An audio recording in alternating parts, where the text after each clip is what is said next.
I'm really pleased to welcome author Alfred O'Neill, whose latest novel, Funeral of Lies, is a tale of family secrets unfolding during a mayoral campaign set in Philadelphia. And the Philadelphia Inquirer recently included Funeral of Lies as one of 10 books with strong Philly ties for your spring reading list, or Sonic too, right? So it's a fast-paced story filled with dirty politics and secrets, and it's one that Alfred waited 20 years to write. But Alfred started this writing as a teenager, and he really hasn't stopped. His background was in marketing and advertising. And as you'll see, not only his career but his unconventional upbringing are reflected in his books. His father worked for the mob. So the idea of wiretaps, being followed by the FBI, or going to mob dinners in South Philly, that was part of the norm for his family. And Alfred's first novel, for those of you who are familiar with it, Even a Pandemic Can't Stop Love and Murder, was based on the true story of a theft at a mall bank. His third in this romance thriller series is slated for release in 2 weeks. 2 weeks, I said last night. Yes. And the visual. Nothing Can Stop Love and Murder. That's new. Yes. So we're excited about that, and you can also talk about those books. Alfred's also a travel blogger. He doesn't limit his writing to novels, and he frequently travels to Ireland as one of its own. In fact, he also dual citizenship, and we'll ask how Ireland has influenced his writing. But when he's not writing or traveling, he's teaching life skills and English as a volunteer for Beyond Literacy. It's a Philadelphia nonprofit which seeks to improve lives and expand opportunities for immigrants and refugees. And with that, welcome. Thank you very much. Where'd you learn all that about me? Gosh, you have a great digital platform. Damn, I gotta watch it up for writing. It's a little too transparent for my good. It's all good. Well, first off, thank you so much for coming on a hot day, and thank God for the Hilltop folks. And Richard Snowden, I assume, owns the building, right? Thank you, Richard. You gotta look up. Thank you, Richard. I will write him a note. But thank you so much, because you know what? Every person that shows up here is really helping me getting one step closer to a dream of readership, of people listening and finding readers, of being able to express oneself, and a dream I've had since I was 14. So I thank you for that, because that is something you don't necessarily come here for, but it's something I derive from this. So I am humbled by it. The way we're going to do it is we're going to set up, first off, that I was always told, and this was actually by my father when I was 18, and he basically said I was too young to write anything, and he was pretty much right, was that you write for what you know. The difference is I have written for what I know for the most part, but I tend to say that you start from what you know, and then to avoid all legal issues, you leap off very fast. Because half the things I did experience in the campaign when I came down and worked for Joe Egan in the early 90s when he ran against Rendell, I was that smart-ass marketing punk up in New York who worked for free, and I came down for a while to work with my beloved uncle who I love so much and so loved the city, that when he was told he was going to be the candidate for Republican, when Frank Rizzo fell off the toilet and died, when Frank, in an inopportune moment, passed away, they only could agree on my uncle as the candidate they all liked, because they all hated each other so much in the Republican Party. So oppositional choice is not a bad way to go. But what I loved about him was he was just a person, he knew he was going to lose, and he did it because he loved the city. He was running for city council, he could have won, and he didn't. And he decided to go for the mayorship because of, as he said to me when I came down and worked for him, and very incredulously with my New York attitude at the time, said, for what the city has done for myself and my family, I owe it to them to try to do the best for the city and run, and at least put policies out there and put the word out there that there's another way to look at things and how to run. He worked for many mayors. He worked for the Philadelphia Industrial Development Corporation for 20 years. So he knew every mayor, left and right, Democrat, Republican, and he only switched to Republican, which of course is why he lost, because he felt that the Democrats had lost their way and were far too, let's say, the compromises were greater than let's say, the service of the people of the city. But that's him. But the point is it's not him. I jumped off real fast, and I'll just be really clear that his candidate is opposition in the campaign, Ed Rendell, who I've only met way past the campaign years later because he was a friend of my friend's family. I never met him, and I did not write at all about him. I just took a character and basically tried to think of the most disgusting and vilified things I could, and basically that's how I played it out. So it made it just a bad person. Ed Rendell is not a bad person. And I'm glad I did meet him. I'm glad I am not going to meet him, and I sure as hell hope he doesn't read the book. So, but anyway, it's all good. All right, so what we're going to do is read a little excerpt, and I think the excerpt is to be set up is kind of in the first third of the book, so it's not giving away a lot. It is the young guy from New York comes down to help his uncle. His uncle, Michael O'Brien, is running for mayor. He knows he's going to lose, but he has been given, in the course of first coming down, to meet with his uncle, who he loves. And the character is Evan O'Brien, who's the marketing guy and the first person who will be the voice you hear in the reading. He's pretty much a scumbag.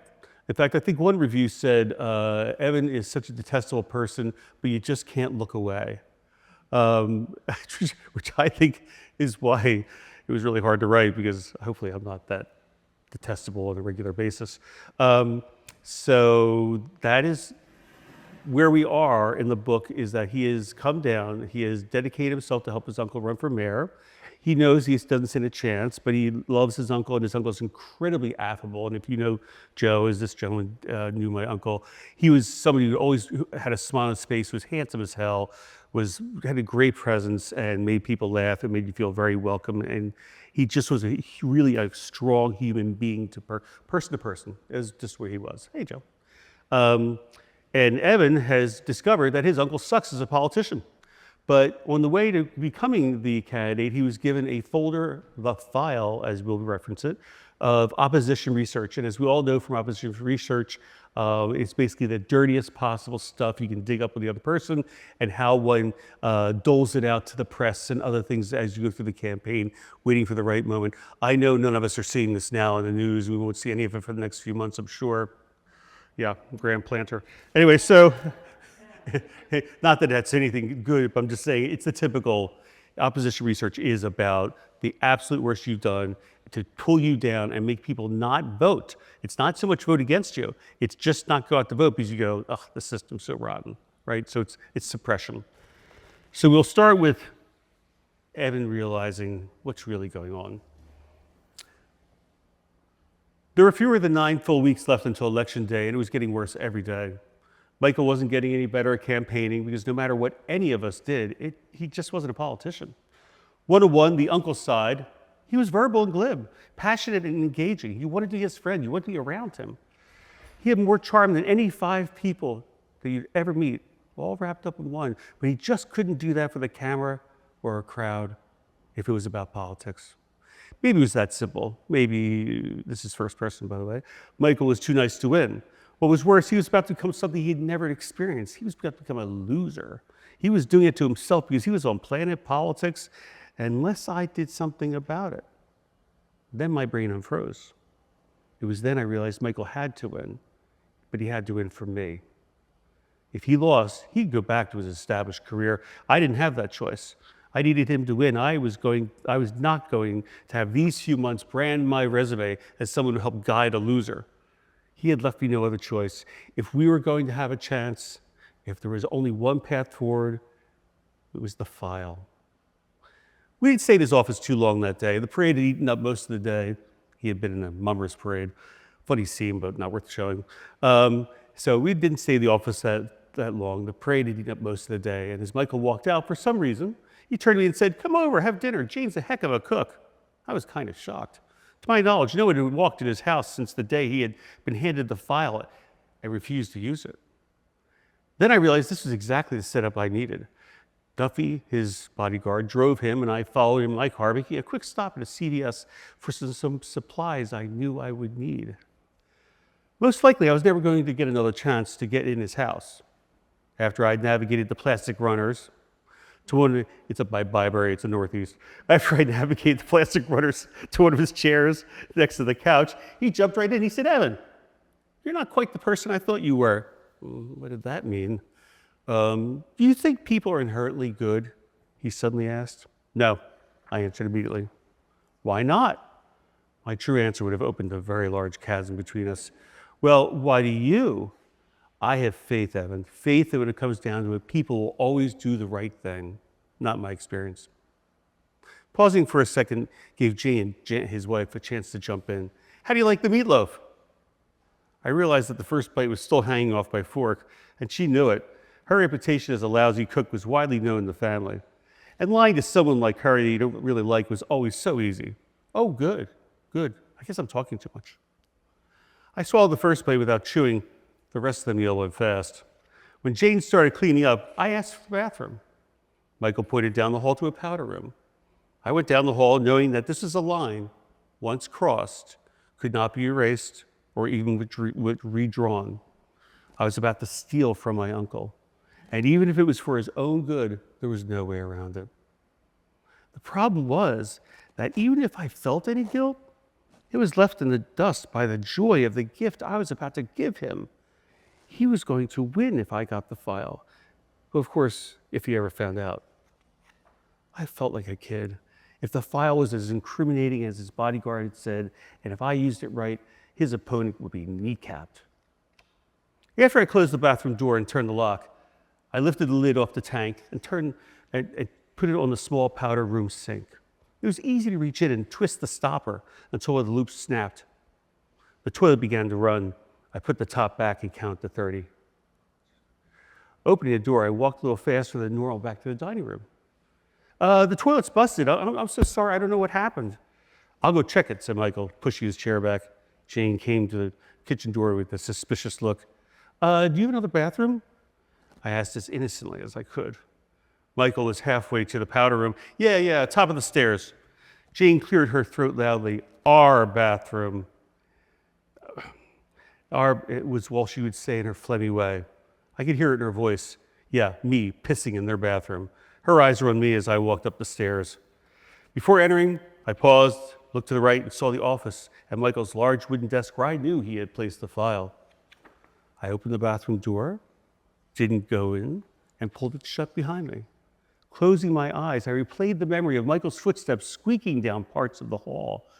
Carefully, I moved along the right edge to avoid creaking floorboards, and then started to enter the office. I went to the desk and opened the top left drawer, and then the middle one. Nothing. Holding my breath, I opened the right-hand drawer, and there in the rear was a corner of a beaten-up, unmarked manila envelope peeking out at me. It was the file. I pulled out the one I had mocked up and stashed under the front of my shirt and swapped them. Within seconds, I was back down the hall, carefully placing my feet to avoid any squeaking. Moving like I was in a slow-motion movie, I quietly turned the handle of the bathroom door again, walked in, flushed the toilet. Facing the mirror, I adjusted the file envelope under my shirt. A corner ripped, and I realized my hands were starting to shake. I turned on the faucets, spilled a little water on the floor for Jane, just so she could find and be annoyed about it, ruffled a neat hand towel, and then left the room with extra emphasis so they could hear.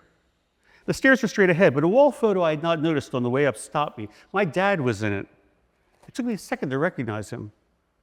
It took another second to recognize my mom. It was a secret relief that my mom had no pictures of my dad in her house.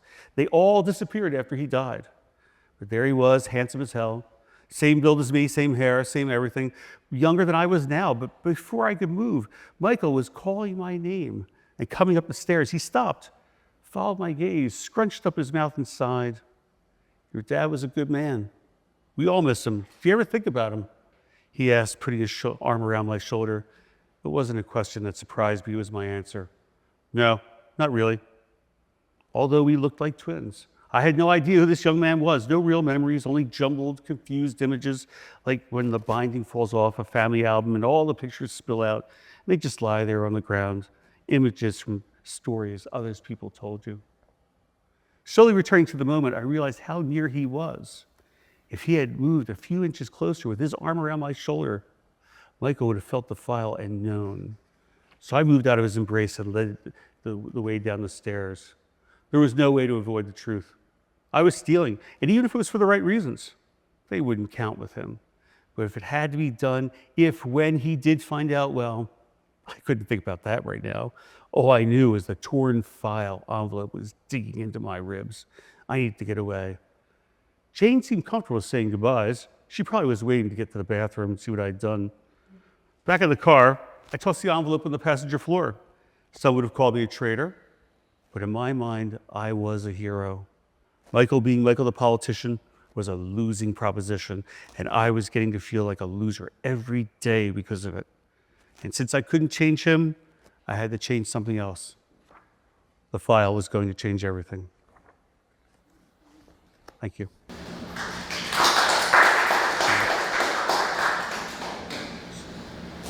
That makes sense?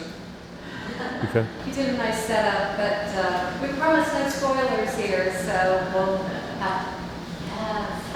Was there a spoiler in there? No, I said we promised Oh. you can't tell any. Oh. Can't answer any more questions No? necessary. Okay. That might spoil. Okay. How the file Oh, right. changes. Oh, right. Okay. Because I thought you were saying the Q&A, you're just going to answer your own question. No, okay, good. All right. Now I'm bored. Okay. Okay.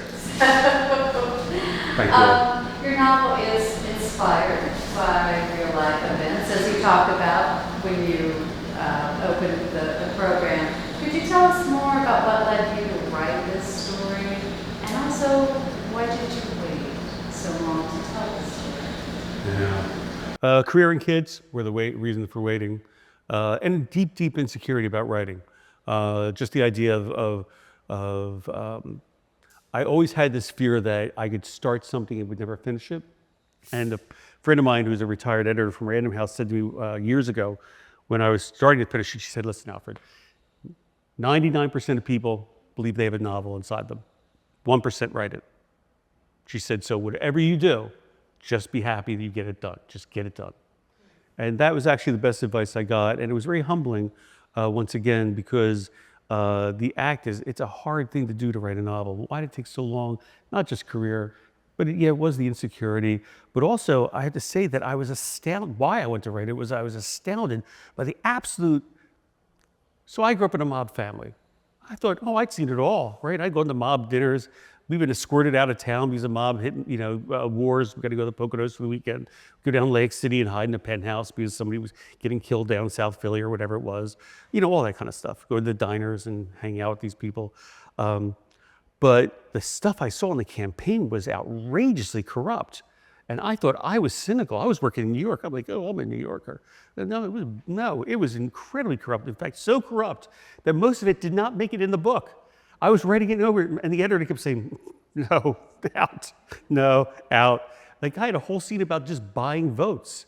We literally went around on the day of the election and bought votes. We went to Fishtown, we went to Northern Liberties, we went to Kensington, and literally the guy would walk up and say, how much are we doing ahead today? And he'd go, $15. He'd say, okay, how many people you got for me? I got 25. I said, that's okay. So that kind of level of corruption was astounding to me. And maybe it was my Penn Charter upbringing, the Quaker side. But I tried to write that and couldn't, and instead defaulted to a story that was really about the polemic of a very cynical, somewhat young man and an incredibly anti-politician person, because I thought that actually fit the time we live in. That this naive anti-politician would actually take a chance that he would run, even though he sucked at it. He was terrible. And the naive person was so merciless that despite whatever love, he had no morality left and was willing to sell everyone down the river just to win. So what took so long? Just entropy. Well, we're glad that you wrote it. And one of the things in writing it, you have a lot of different characters. You have a priest, you have your naive candidate, you have the ambitious New Yorker nephew on the political campaign. You have a lot of dirty politicians. So, and reporter. So, taking all this together, was there a favorite character or that you could talk about? Who was your favorite character and why, or who maybe represents, something that is more real to you than maybe the other characters?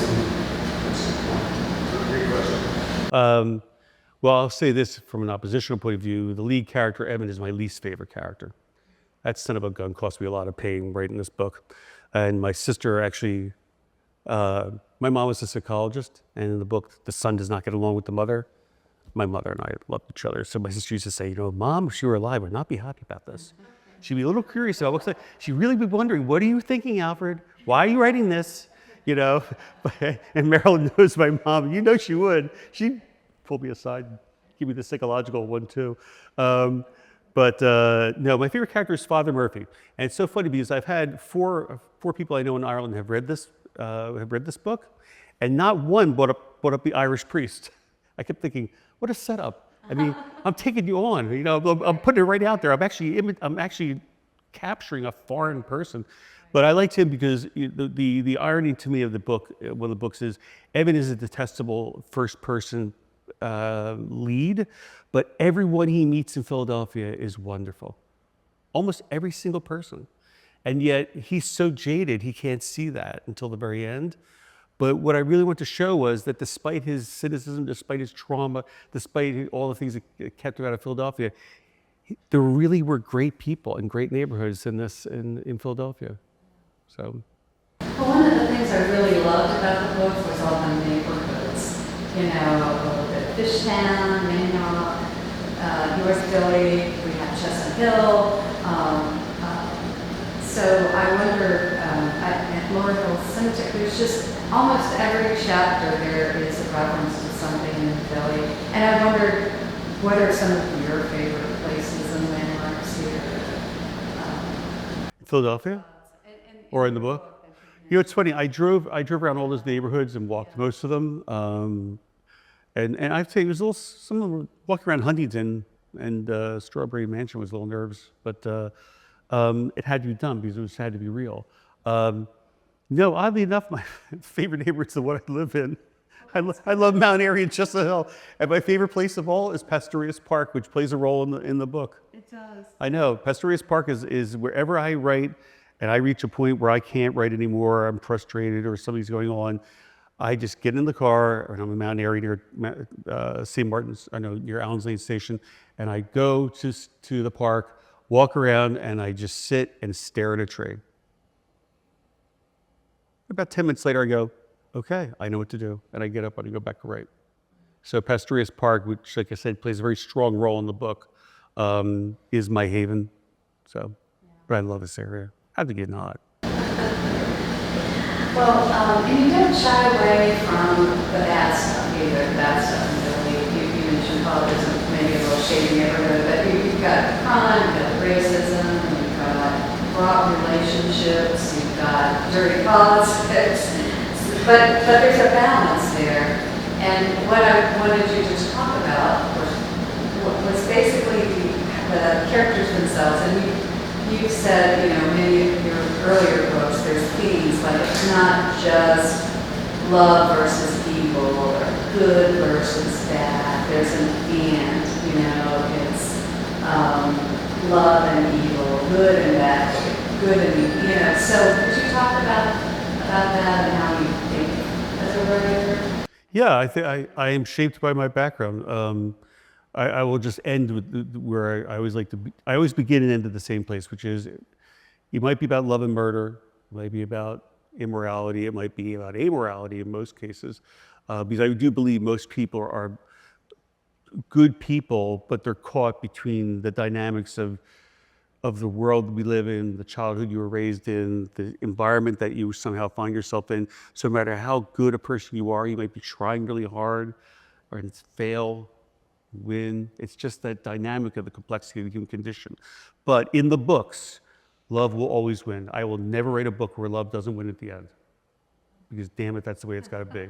But nothing goes away. It's just a little this, and that's what we're going through now. It's just the pendulum. Murder's over here, love's over there. But it just somehow always ends up on the love side.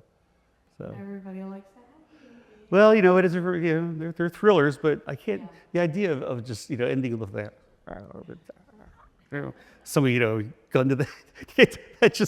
I can't do that. That just doesn't do it for me. It's not very loving, to say the least. I love you. So, talk about your loving family. You mentioned a little bit about, because I think what you were talking about kind of leads in, you talked about, again, a conflict, a Quaker. The principled nature of the Quakers, yeah. Quakers, and also Irony. the financing of your school. Yeah, well, mob money paid for me to be a principled person. Go figure. And to my father's credit, being the son of an immigrant, I remember first grade, him taking me to Penn Charter and going, I'm 5. Really? I'm standing in the hallway and he goes, this is where all the rich people in Philadelphia send their kids. These are going to be your friends for the rest of your life. This is why you need to stay here. I'm like, I'm 5. It's like, really? That's the lesson of the day? But yes, that was typically, I'd say, an immigrant approach to it. But yeah, the idea, it was a great source of conflict later on. And I remember, and I'm kind of glad my sister's not here because she might have a different story. We in our family, my sister and I are separated by several years. We have different takes on our family history. I don't understand why, but it's just the way it is. The Irish always tell stories differently and hope that it comes out true at one point. But he raised a son he couldn't understand, and I was a son that couldn't understand his father. He created, a kid who went to a private school, a white privileged kid who went to a private school, and everything given to him. And he was an immigrant, last of 9, of a miserable prick of misery parents, horrible immigrant parents off the boat. And yet he had the generosity to make me have not that inheritance. So, yeah. That's the turgid dynamic, right? That stress, that turgid dynamic of, once again, it is oppositional. It is the idea of you might have two people loving each other, but if you don't understand each other, then what is it? What's going on? And that's actually the next book I wrote. If you have two people who can't relate at all but want to, it's all those struggles that we have to find commonality, and we talk. So that was my background. Complex, not simple. Yes. And Who wants to read a simple book anyway? no. Yeah, I mean Dr. Seuss. Let's face it, he's a winner, but even he's complex.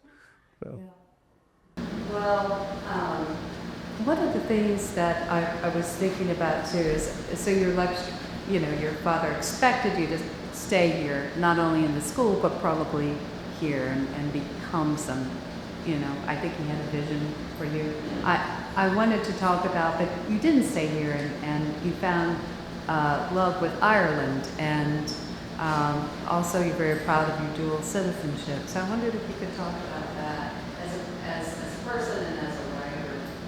Yeah, so I did live in New York for a few decades, but came back to Philadelphia all the time because we're a big loving family. But I was always a traveler. From the very first. My father sent us abroad for our 5th, 6th, and 7th summer. Now, he did not do it for altruistic reasons, and I'm not going to get into it because they were pretty scummy. But the fact of the matter is, his children benefited greatly. We were all international. My sister Kate and my sister Noreen, who's not with us anymore, we were, at 5, 6, and 7, we're living outside of Orly Airport. We're living outside Britain, in Brighton down there in the summers, and exposing ourselves to the international life. And that is, what a gift for that in the 60s. I mean, how unusual, just incredibly unusual. So it definitely, and then there was a family farm the O'Neills still own, my direct descendants. I visited with them several times. They're without doubt the most depressing people I've ever met, but lovely, just incredibly depressing, and traumatized, and not very clear, and not affectionate, and not warm. But lovely people. But they really are. They don't hug. They all shake hands. Hi, I'm the cousin from the States. And I was like, why is that? Well, I thought it was because the Irish, I hate to say it, the farm mentality is how many children are going to survive, don't get too close. But then I met an Irish shaman, a woman, and her and her husband were having lunch with me, and I went to hug him. They were out of Dublin.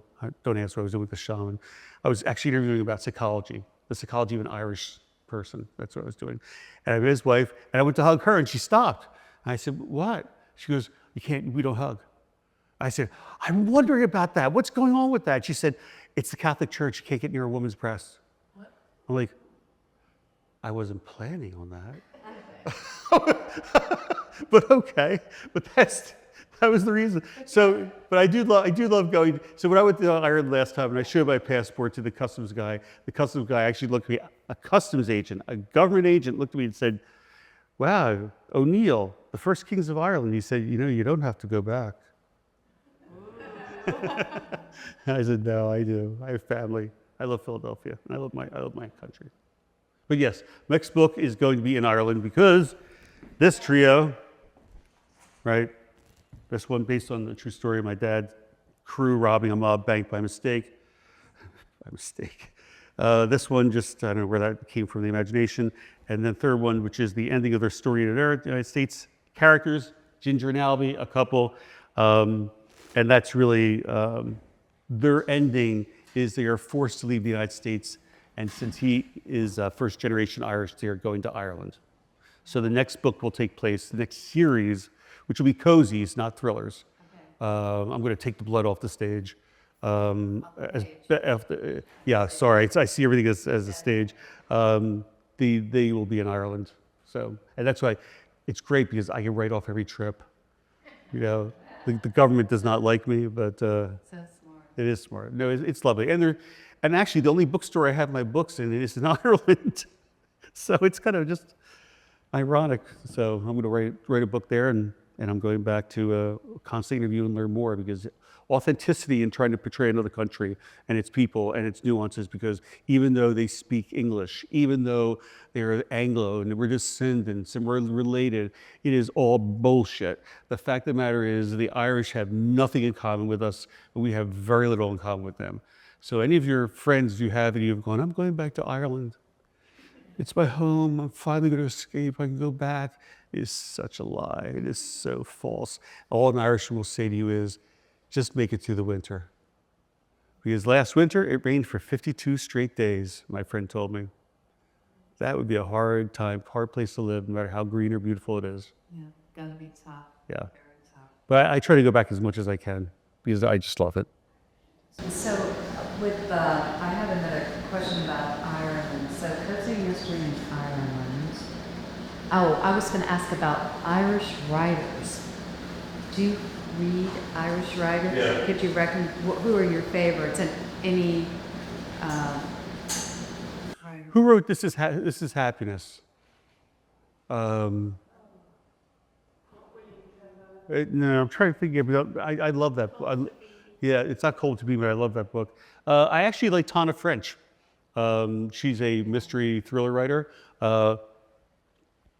Pardon me. But I like the Searcher Hunter series she has. Why do I like it? Is because it is an American retired cop moved to a remote Ireland village, and making his way with relationships and life and settling in and acclimating and solving crimes. The Irish are very complex in the sense that no one is murdered in Ireland. I mean, there were no gun murders last year in Ireland. There were none, right? And yet they're obsessed with murder. Maybe it's because it's a thing they don't have, or they have so little of it, but they're obsessed with it. And yet, if you read Irish books, and this is true of Tana French, the end doesn't involve the police, and it doesn't involve the judicial system. It involves the compromising amorality or the acceptance of the grayness of life in the village. That, first off, the Garda, the national police, are not trusted. They're loved, but it's usually the guy or the gal you went to high school with. So they come out going, yeah, you're a criminal. I know you're a criminal. You're no good, right? So I can just write you off, even though I'm the local cop. and that's the way they are. So there's always, a lot of the books end with a very judgmental but not prosecutorial ending. So it could be like, he couldn't help it, but the person's dead. Or it was just the way he was raised, or it was a bitter marriage she was in. Okay, fine. But that's what they do. It's really strange. And actually, here's a really weird thing I found. The law in Ireland, if you are if you're a suspect in a crime, and the cops go to your door, the Garda, that's what they're called, the National Police, they go to your door, you can refuse to be interviewed. No, they won't talk to you. But, sir, we think you're involved in this murder. No, I don't care. I don't want to talk to you. And then you have to go away. And then if they get it cracks me up, because would that work here? No, it's so black and white. It's like, you're in, we'll beat you with a rubber hose, you're going away. But there, then if they get a warrant, they can come back and they can take you to the precinct, but they can only keep you for 4 hours before they have to let you go. Can you imagine that? Just sit there for 4 hours? I'm not going to say a word. I'm just going to wait it out. And it's not one of those, I'm going to call my lawyer, I got to get the bond. No, you just walk out. They're really strange. It's really very odd. But yeah, I read those writers. Tana's the one I recommend the most. Okay. Yeah. Well, That's it. Yeah. I will open it up. If the audience has any questions. And I don't infer the Irish are a funny race. They never speak well with one another. That's an interesting way to phrase it, and typically American. So, because we don't do that, right, in our own way. We do it behind the back or whatever. In Ireland, if someone compliments you, it's considered an insult. So if you're complimented, it's an insult. Now, if you're a foreigner, let's say, or you're coming in and someone said, oh, that's a great outfit or whatever, that's a little different. But when you walk into your family home and you don't say, what the hell are you wearing that for? It's the holidays. Are you crazy? That's a compliment. You look like shite today, for God's sake. What's wrong with you? That's a compliment. Yeah, exactly. It's a little better than gobshite. A little bit better. Yeah. My last name is Egan, and my husband was working for a firm in town. When did you go on, Egan? That'd be 91 or 93. Was it 91, 93? One of the two. It could have been, somebody would call his office and try to give donations to the campaign. And finally I said, just give them. Oh, you Irish? Yeah. Egan. I should have known, Egan. Because that's my family name too, obviously, with Joe Egan. It's the O'Neills who were in the north. It's the Egans we can't find. Yeah, I like that. So, real quick, Joe. So when my Uncle Joe was put in charge of the Philadelphia Parking Authority for a little while by the Republican legislature, and because money was disappearing at the airport every day, and every day an envelope would come in from different, and this is right before the campaign or during, an envelope would come in from different people. Yeah. I would say who or where, or that they were unions. I slipped on that one, sorry. And he would literally open it up and it'd be a fistful of $100 bills. And he would say, here, and he'd call his secretary and say, send this to the Pink Sisters. And it's a contribution from these guys. And he would literally take it and send it to any number of Catholic churches or contributions under the name of the person who sent it to him as a bribe. That was his way of dealing with it. Pass it on. Yeah. So anyway. Yes, please. Sorry. Just to point out that compliments in Ireland, my dad was from Ireland, and I used to get over there fairly well. And one thing I learned over there is you never ever compliment something, because No. they will pay for your kids. That's a good point. And I learned that the hard way. Never ever again. Did you ask for something that you didn't want? Did you ask for something you didn't want? No. I love your car.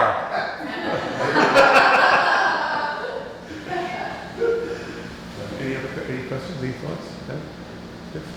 Well, I hope you enjoyed it, and I hope, just thank you so much for coming, and I'll close it out. Just say Oh, Diana. hugging thing. Nobody hugged in England for the longest time. Completely, totally wouldn't have done it. And caps pretty close, person's space thing. Right, is that what it is? Anywhere. Right. Until it started in, Italians hugged. So you go to Italy for hugs. So if you're British, you go to Italy for hugs. Yeah, I haven't taken that vacation. And Irish too. It's just didn't happen. And now Yeah. everybody hugs. I mean, Yeah, now it's definitely, it's pretty ubiquitous. But I also think part of it was that would the children survive? I think there was a certain distance of like, in rural families, don't get too close because you don't know which one will be around in 10 years. yeah. And there's a sort of fear of getting too close. Yeah, very much so. Definitely. I mean, older people in England would say that, oh, don't get too close. Yep. Yeah. So as you can see, it's It shows such trauma, such underlying trauma. It's hard to believe. But So mentally close and physically close. It was all connected. yeah. Just be careful. And thanks, Diane. Well, thank you so much for coming. No, thank you. Thank you all. I appreciate it. I'm honored on a hot day. Thank you.